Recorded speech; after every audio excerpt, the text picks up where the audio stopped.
Maravilha, na programação da Rádio Bandeirantes, na cobertura especial aqui da Rádio Bandeirantes, da Copa do Mundo de Clubes da FIFA, eu converso com Guilherme Martins, jovem como eu, e que está na universidade. Futebol universitário, quem diz que o americano não gosta de soccer? Gui, um grande abraço para você, muito obrigado por nos atender aqui na Rádio Bandeirantes. E eu queria começar te perguntando o seguinte: como você, um jogador brasileiro que certamente sonhou em jogar pelo seu clube do coração aqui, sonhou em jogar na Europa, como você foi fazer carreira aí nos Estados Unidos? Guilherme, um grande abraço para você. Um grande abraço, meu amigo. Agradecer também pelo convite de hoje, de estar com você, de estar aqui com todos. Então, primeiramente, eu comecei jogando futebol pelas categorias de base lá da minha cidade, de Goiânia. Passei pela Aparecidense, que hoje está na Série D. Passei pelas categorias de base do Goiás, do Vila Nova. Tentei no Atlético. Então, assim, eu tentei até o meu máximo nas categorias de base, desde o sub-15, sub-17, sub-20, chegando a fazer treinos pelo profissional da Aparecidense, mas vi ali uma oportunidade, uma porta de saída de continuar meu sonho, de continuar jogando futebol ali depois do sub-20, aqui nas faculdades dos Estados Unidos. Foi quando eu tive essa ideia através, na época, da Next Academy. Porém, eu não cheguei a fechar com eles, não cheguei a vir através deles. Mas foi ali, através da Next Academy, que surgiu essa ideia de, pô, será mesmo que eu posso treinar em alto nível, ter chances de chegar ao profissional e ainda continuar estudando, ter esse meu plano B ao mesmo tempo? Então foi quando eu tive essa ideia de vir para cá em 2023. O Gui, então é recente, porque eu ia te perguntar o seguinte, sabe que eu também fiz essa, não era uma seletiva, né? Pro ouvinte entender, não é, pelo menos pra mim não foi assim, não é uma seletiva. Você joga, é filmado, é gravado, né? E aí esse Isso, material é enviado para as universidades, não é isso? Lá dos isso. Estados Unidos. Isso. Exato. Então você em 2023, quando conseguiu essa vaga, aí você já foi direto para Miami-Dade, que é onde você estuda e joga até hoje? Então, em 2023, eu recebi uma proposta de ir para uma faculdade chamada Xavier University of Louisiana, que fica lá em Nova Orleans, no estado de Louisiana, que era comandada pelo treinador Gonzalo, que é um treinador brasileiro. O treinador auxiliar era também brasileiro, Lucas. Era uma faculdade ali completa de brasileiros, então foi quando eu realmente recebi a minha primeira oportunidade em 2023. E Aí eles depois disso, foi um ano depois que eu me transferi para cá pelo Miami-Dade. Boa. E eles te viram como nessas gravações? Como você chamou a atenção deles? Como foi esse primeiro contato e como surgiu esse interesse? Então, na Xavier University em Nova Orleans, foi através de agências esportivas, que eu chamo hoje que é um grupo de empresários que recebem ali o convite ou as chamadas, ou até as dúvidas dos próprios atletas, e eles ali marcam uma reunião, marcam uma entrevista, que seja, onde o atleta tem que mostrar seu material de futebol, que é quando a gente faz ali depois de um jogo importante, depois de um campeonato, com nossas informações do início, altura, posição, histórico, que é assim que esses empresários vão olhar e vão buscar as universidades que se encaixam com seu perfil de atleta. Foi assim que eu vim. Que interessante. Ô Gui, peço perdão caso seja uma pergunta delicada, mas não sei como é a sua relação familiar com seu pai, com a sua mãe, de repente, mas se for Uhum. boa, independente disso, como foi pra eles, né, contar, sair do Brasil, como foi tomar essa decisão, porque não é fácil, você é jovem, quantos anos você tem, Gui, exatamente? Eu tenho 21, tô com 21 anos agora. 21 anos. É difícil sair do Brasil, abandonar a família, eles foram com você, como é que foi esse processo? Então, para o meu pai foi um pouquinho mais tranquilo, porque meu pai desde novo já me acompanha nas minhas viagens no Brasil, que eu ia jogar a Copa São Paulo, ia jogar fora do estado de Goiás, ele me acompanhava. Então, esse sonho meu de vir para cá ainda estava no meu pai ainda, de você vai conseguir virar jogador, você tem meu apoio, vai dar tudo certo. Então, para o meu pai foi mais tranquilo. Com a minha mãe, ela já ficava um pouquinho receosa, mas a gente sabe como é que é. Mãe quer proteger o filho, quer deixar o filho por perto, quer deixar o filho em casa, mas ela entendeu que era meu sonho e me deixou abrir as asas, né? Com É isso. 23 eu vim então com 19 anos. Isso, eu vim com 19 anos. É um pouquinho cedo, mas a gente entende que uma hora ou outra a gente tem que abrir mão de certas coisas para conquistar novos ares. É isso aí, Guilherme Martins conversando com a gente aqui na Rádio Bandeirantes. E aí, Gui, estando já instalado aí nos Estados Unidos, queria te perguntar, já se acostumou, já está adaptado ao país, ao soccer aí? E engato em uma outra pergunta, tá? Se você é, conseguir, quiser responder também, claro.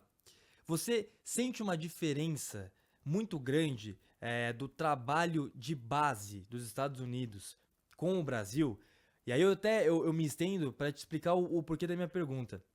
Às vezes eu sinto que a base aqui no Brasil, ela peca em alguns quesitos. E você mesmo já trouxe aqui que tudo é analisado, o perfil, o estudo. A gente sabe que o processo, né, é diferente. Você joga, mas você tem que tirar nota boa na faculdade também, senão Isso. imagino que você seja afastado do time, enfim. Você acha que essa diferença é muito grande, tanto no trato futebolístico, técnico, tático, físico, quanto também no pessoal, no ensino, na ajuda, no aprendizado do atleta, do estudante e do ser humano que vai estudar e jogar numa faculdade norte-americana? Então, eu acredito que para quem fez categorias de base no Brasil, assim como eu, quando vir vai estar totalmente acostumado, vai estar totalmente se sentindo em casa, porque a gente sabe, o Brasil é o país do futebol, a gente sempre tem, desde a categoria de base, uma pressão muito grande para jogar, para desenvolver durante os treinos, durante os jogos. Então, eu acredito que os atletas que passam pelas categorias de base do Brasil não se sentem numa pressão maior ou não se sentem desconfortáveis com o nível e com a estrutura como funciona aqui. Agora, o maior ponto diferencial que eu acredito sobre as categorias de base do Brasil e as categorias de base aqui são as estruturas e o diferenciamento como eles se relacionam aos atletas de categorias de base. Por exemplo, eu ou qualquer atleta que passa pela categoria de base, a gente sabe que é uma dificuldade muito grande. A gente sabe que, às vezes, não estando em um clube de Série A, não estando em um clube de elite no Brasil, a gente vai passar por certas dificuldades, seja num dormitório, seja por passar por certas dificuldades financeiras, Uhum. longe de família, então pressão psicológica, tem a questão dos fãs, se você jogar um jogo bom, você tá ali, se você jogar um jogo ruim, você tá lá embaixo. Então, tudo isso a gente já passa e sabe como é a realidade no Brasil. E eu acredito que aqui, estruturalmente, os americanos estão um ponto acima, porque aqui eles estruturam de verdade, aqui eles investem de verdade. E tem uma coisa muito interessante que você botou aí no ponto, que no quesito de universidade, é que eles não estão procurando somente para formar atletas. Eles querem formar pessoas do bem, eles querem formar pessoas realmente muito bem estruturadas no futuro. É o quesito de quê? Eu posso ser um craque de bola, meu amigo pode ser um craque de bola, se ele não tiver notas boas, se ele não estiver indo às aulas, sendo respeitoso, sendo um atleta, uma pessoa do bem, ele não vai jogar e ele não vai continuar nesse processo. Porque ao mesmo tempo que a procura é grande no Brasil, aqui vem atletas do país inteiro, vem atletas do mundo inteiro querendo a sua vaga e querendo a mesma oportunidade que você. Então você tem que levar esse quesito de acadêmico e esportivamente lado a lado. Isso é muito interessante. Aí, é, você acha que a concorrência, já que o mundo inteiro quer jogar nos Estados Unidos, a concorrência é maior aí ou no Brasil? Pensando em categorias de base, claro. Eu acredito que ainda assim no Brasil, É. porque a gente é o berço do futebol. Aqui não é só o soccer, aqui tem o basquete, aqui tem o futebol americano, aqui tem o beisebol, aqui tem várias outras modalidades. E eu ainda acredito que o soccer não é ainda um esporte que a gente vê como elite dos Estados Unidos ainda, né? Então, por causa disso, eu vejo que o Brasil a gente ainda leva ainda como mais concorrido, como mais uma pressãozinha um pouquinho maior. E Guilherme Martins conversando com a gente na Rádio Bandeirantes. Queria te perguntar o seguinte: a gente já sabe como funciona o draft da NBA e da NFL, né? Jogadores, uma grande maioria dos jogadores sai das universidades e vai para NBA, para NFL. No soccer, na MLS, a liga de futebol de soccer, é assim também? É esse mesmo draft, mesmo formato de seleção ou funciona diferente? No futebol também, da mesma forma acontece. Aqui é a liga maior, a elite do college chama NCAA, que é onde são os atletas de primeira divisão, são atletas de segunda divisão, mas são os melhores atletas de college de todos os Estados Unidos. Ou seja, são os olheiros de todos os clubes da MLS, ou seja, de segunda ou terceira divisão profissional aqui nos Estados Unidos, estão à procura. Então, sim, durante toda a temporada do college, tem ali olheiros e após a temporada são onde acontece o MLS Draft, que são selecionados os melhores ali de cada temporada, das melhores universidades, e acontece ali o draft, assim como na NBA e em outros esportes. Entendi. Então, é bom a gente ter essa noção, porque, claro, no Brasil é muito diferente. Cada clube tem a sua categoria de base, e aí as categorias até negociam atletas, mas é completamente diferente desse sistema dos Estados Unidos. E aí, Gui, claro que a sua adaptação ela foi facilitada pela experiência que você já carregava do Brasil, mas quem foi a pessoa ou quem foram as pessoas que mais te ajudaram? Quando você chegou aí, tinha já um brasileiro ou outro? Você falou do técnico, né? O head coach ali, que era brasileiro, agora me fugiu o nome dele, um outro Isso, membro também, Gonzalo. o Gonzalo, exatamente. Hoje, no Miami-Dade, que é a faculdade que você estuda, quem é o seu melhor amigo? Quem são as pessoas que te fazem sentir em casa e te dão força pra seguir, ir pra cima do seu sonho e seguir aí com o objetivo de ser um jogador de futebol profissional?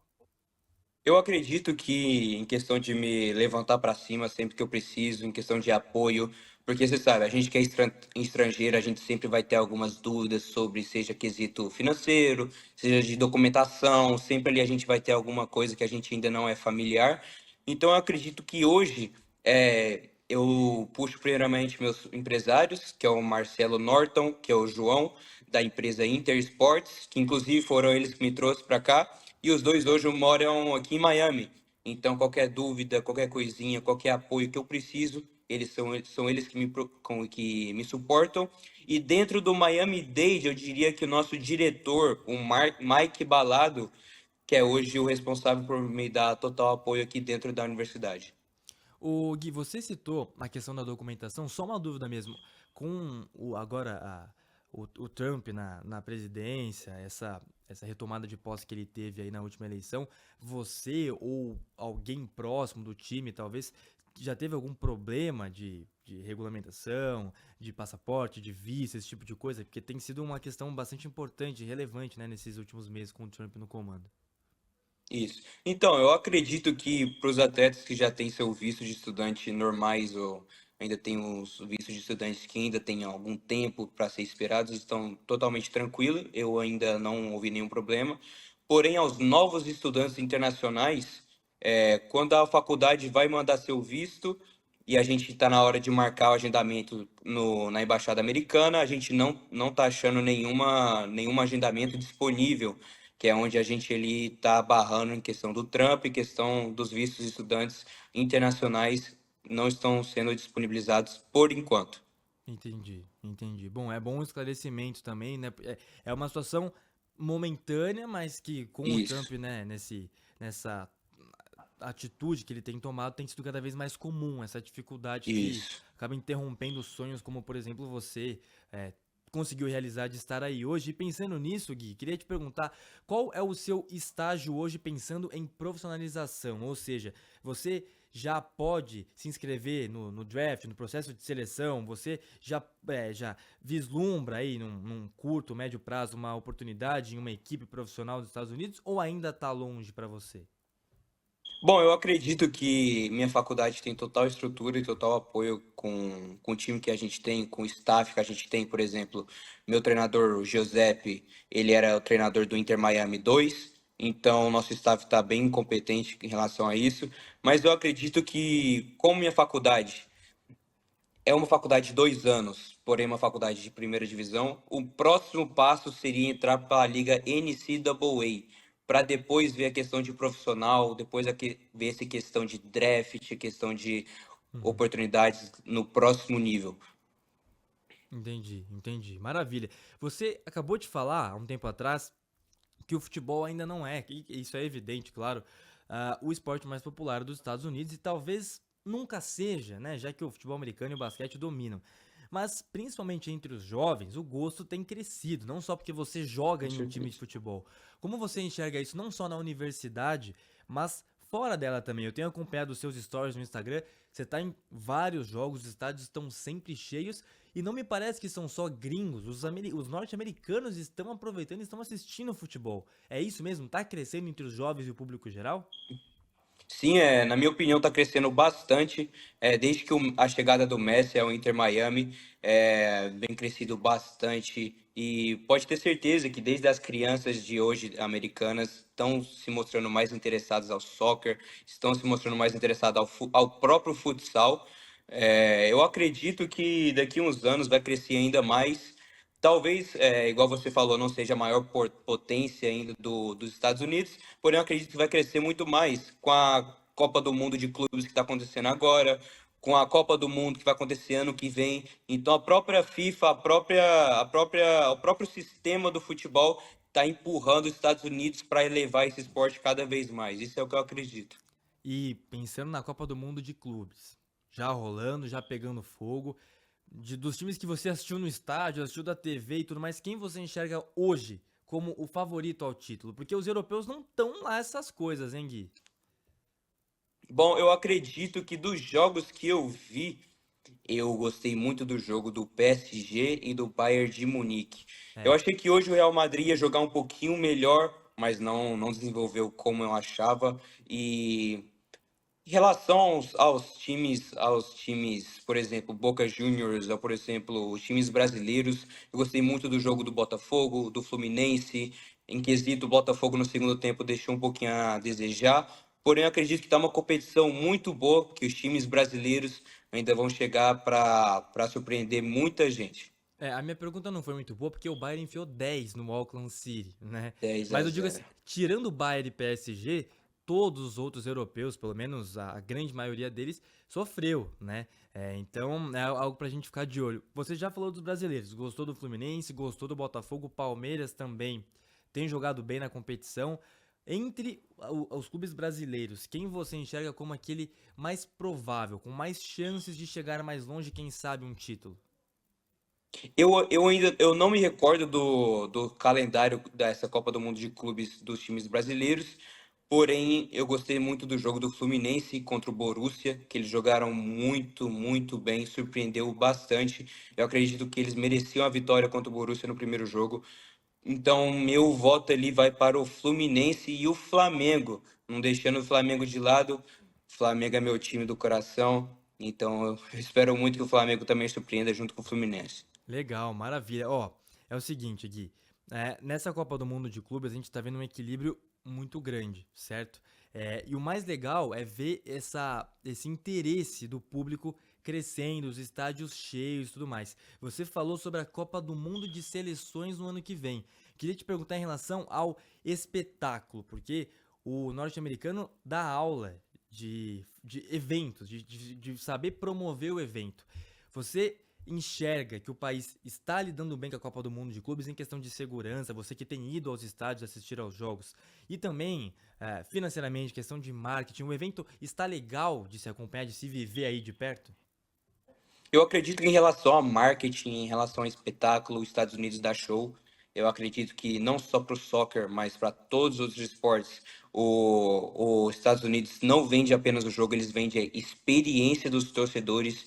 Que quando você chega ao estádio, você não vai ver apenas um jogo, você vai ver um espetáculo antes, você vai ver um espetáculo depois, quando algum time faz gol, quando o narrador narra um momento importante, um contra um, algum lance polêmico. Então eles acreditam em experiências ao torcedor. Em relação à segurança, eu acredito que eles estão lidando muito bem com isso. De todos os jogos que eu fui, acompanhei de perto, eu não tive nenhum problema, não avistei nenhum problema. Realmente a polícia dos Estados Unidos lida muito bem com os torcedores em relação ao trânsito, porque aqui em Miami é muito trânsito, são muitas pessoas querendo assistir aos jogos. E eu acredito que aqui em Miami está muito lotado por causa que Miami é geralmente cercada por latinos. Aqui, até um ponto curioso, bastante curioso, aqui a primeira língua eu diria que é o espanhol, porque a gente é cercada por muito latino. Uhum. Então, todo latino ama futebol, todo latino vai querer ir à FIFA, à Copa do Mundo de Clubes da FIFA para assistir algum time. Gui, ó, pelo que eu tô vendo aqui, você é o número 17 do Miami-Dade, certo? Sua Isso. posição é Lateral direito. lateral direito. Olha, uma posição escassa no futebol brasileiro. Tô te perguntando isso Isso. porque eu queria entrar nessa questão. Você, claro, sonha em ser um jogador de futebol profissional em primeiro lugar, já pra gente ir encerrando por aqui. Mas seus sonhos são muito mais altos do que somente isso, que já é algo muito grande, claro. Você hoje quer se profissionalizar aí nos Estados Unidos, eu imagino, claro, mas pensando a longo prazo. O seu objetivo é Europa? Seu objetivo é o Brasil? Ou de repente é fazer uma carreira por aí mesmo, porque você acredita que vai ser um mercado cada vez mais forte, que vai levar atletas para a seleção brasileira, por exemplo? Como é o seu desejo, o seu sonho em 5 anos, por exemplo? Eu acredito que, em quesito de profissionalizar, minha primeira opção seria ir para a Europa, por a gente sabe, em questão de futebol, lá é elite do futebol. Porém, quando eu vim para os Estados Unidos, eu acreditei nesse processo de levar o lado acadêmico lado a lado ao meu lado do futebol. E pela minha faculdade ter uma parceria com a FIFA, eu estava bastante interessado em puxar uma oportunidade dentro da própria organização, que, como eu te falei, a gente nunca sabe os planos de Deus. Então, ao mesmo tempo que eu quero treinar com alta intensidade, eu quero também levar meu lado acadêmico lá em cima. Eu quero fazer a diferença para outros atletas, porque da mesma forma que você está me dando essa oportunidade, eu quero dar a oportunidade de explicar, de dar orientação para novos atletas que têm o mesmo sonho de vir para cá ou de que enfrentam alguma dificuldade. Então, eu quero ser o responsável por guiar esses atletas, por trazer mais oportunidades para os brasileiros, jovens brasileiros, para vir para cá, ou seja, para qualquer tipo de oportunidade. Então, eu penso também em ser um businessman da FIFA. É uma coisa que eu penso bastante. Pô, que legal. Espero que isso, bom, que as duas coisas se realizem. Quem sabe, nada é impossível. Com certeza você tem bastante qualidade, qualidade de sobra para isso, tanto para o futebol quanto para o negócio, que tem, claro, a ver com o futebol. Pensando um pouco nisso, no que você se destaca na faculdade, Gui? Qual que é a matéria que você vai melhor? Aquilo que você já percebe, que você citou no começo, que seria um bom plano B, né? Você queria ter um plano B, não só jogar bola, Isso. mas estudar. Como plano B, o que você enxerga? Qual que é a matéria que você estuda e fala, poxa, eu faria isso da minha vida se não fosse jogar bola, além do business da FIFA que você falou? Pô, é uma matéria que levando em consideração lá atrás, era educação física. Era a Ah, nossa matéria principal, que a gente sim. mais gostava. Ali na hora do recreio, jogar um futsal. Mas eu vejo que aqui no college, em relação ao marketing, eu hoje levo comigo uns 20 mil seguidores no TikTok. É onde eu gravo vídeos, é onde eu gravo minhas próprias experiências, é onde eu mostro toda a estrutura, todo tipo de relação, todo tipo de suporte que a própria faculdade oferece aos atletas. Então, em relação ao marketing, em relação aos vídeos, à internet, é onde eu levo mais facilidade, é onde eu levo um jeito para me destacar um pouquinho mais e ser esse destaque para outras pessoas. Que legal. Então, maravilha, Guilherme Martins, jogador de futebol universitário da faculdade Miami-Dade, o college, claro, obviamente lá em Miami, Estados Unidos, que recebe a Copa do Mundo de Clubes da FIFA de 2025 e 25 e também a Copa do Mundo de Seleções em 2026. Gui, um abraço para você, mais uma vez muito Um obrigado por nos abraço, atender irmão. aqui na Rádio Bandeirantes e deixa o seu recado, espaço aberto para você mesmo, para você chamar o público para assistir a Copa do Mundo de Clubes, para escutar, ouvir aqui na Rádio Bandeirantes, claro, e para apoiar o futebol norte-americano, que claro, não precisa de apoio nosso porque eles já investem muito, mas eu acho que ainda há um certo estranhamento quando pensa em soccer, né? E o soccer aí é muito forte, né, Gui? Um abraço para você. Abraço, meu irmão. Agradecer a oportunidade que você me está me dando junto com a Rádio Bandeirantes. Eu queria dizer para finalizar nossa entrevista, nossa conversa aqui, ao público que não leve esse termo soccer como desrespeitoso ao nosso futebol, mas que sim faz parte da própria cultura americana e que eles mesmos veem o Brasil como o país do futebol e eles têm total respeito à nossa cultura. E então é isso. Fiquem de olho na Copa do Mundo de clubes, fiquem de olho ao meu amigo e à Rádio Bandeirantes, que eles vão estar dando todo o suporte para vocês. E esse é meu recado. Tamo junto. Ó, um recado pro seu ídolo do futebol, imagino que é na lateral direita, então. Na lateral direita, Ou qualquer um, eu vai, ó. gosto, eu gosto muito do Walker, que Opa, era jogador do Manchester City. É um Joga muito. jogador que eu observo muito, que eu gosto bastante. Maravilha, Gui. É isso aí, ó. Boa sorte pra você. Nos falaremos muito ainda com você arrebentando aí na MLS, em outras ligas do mundo inteiro. E um abraço. Fique com Deus, Gui. Um abraço, meu irmão. Tamo junto e obrigado pelo convite.